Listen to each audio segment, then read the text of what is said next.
Did Jesus live fully for the 3 days after his death before he was resurrected? Where was he in the meantime?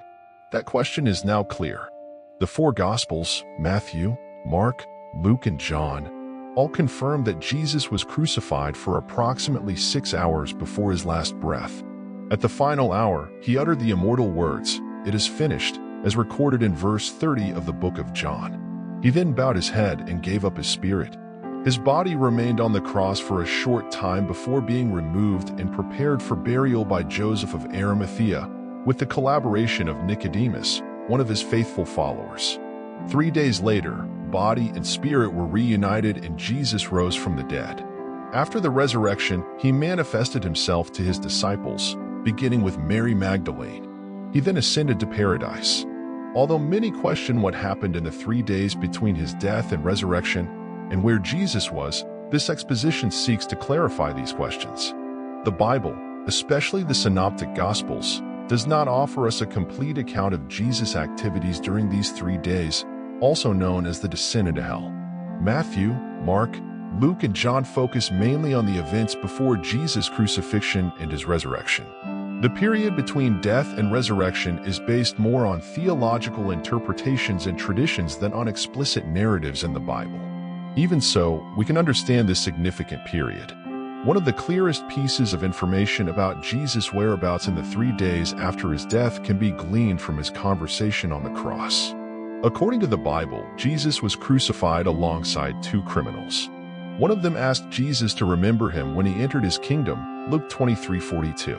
Jesus replied, "Truly, I say to you, today you will be with me in paradise."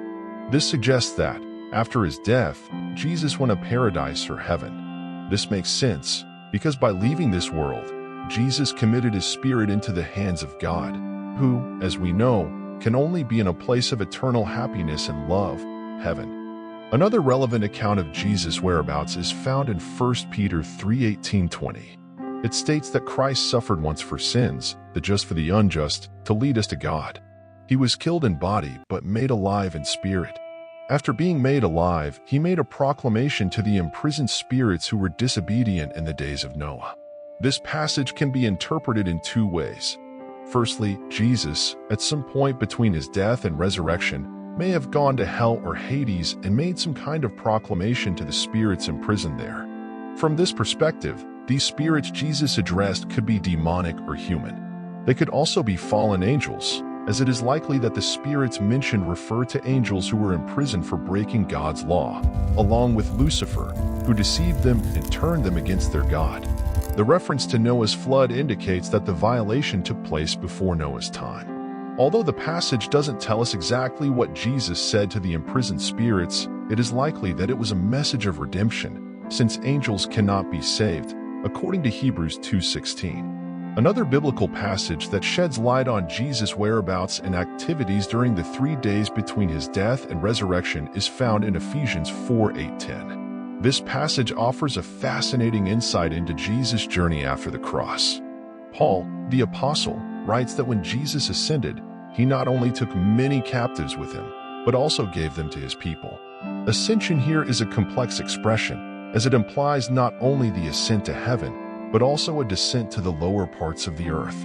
When Paul refers to Jesus coming down, he is connecting this to Psalm 68:18. The image that emerges is profound. The one who descended is the same one who ascended higher than all the heavens, filling the entire universe with his presence. This interconnection between descent and ascent reveals a unique divine trajectory.